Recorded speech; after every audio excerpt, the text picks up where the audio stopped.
In this video, we're continuing our investigation on the other ways to sort of describe inverses. But before we do that, I want to discuss one thing, and again, this is going to tie into inverses, but I want to discuss one thing with composition of functions.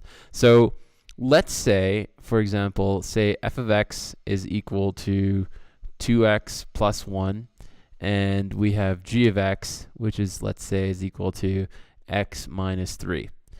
First, let's find f of g of x. So if I find f of g of x, so this is equal to f of g of x, and this is f of x minus 3, which is equal to 2 times something plus 1, and that something happens to be x minus 3. If I expand that, I get 2x minus 6 plus 1, so it's 2x minus 5. So that's what f of g of x is. Now let's do the opposite. Let's find g of f of x.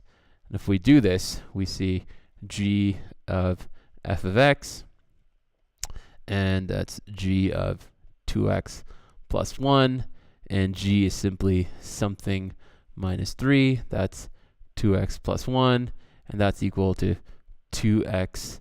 If I remove the brackets, 1 minus 3, that's negative 2. And there you have it. So f of g of x is 2x minus 5, and g of f of x is 2x minus 2.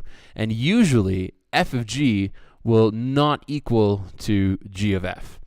Now, what we're going to investigate in the next video is one case where they are equal. In fact, there are multiple cases where they're equal, but we're only going to look at one case and the conditions that are necessary for f and g, in order for f of g of x to equal to g of f of x.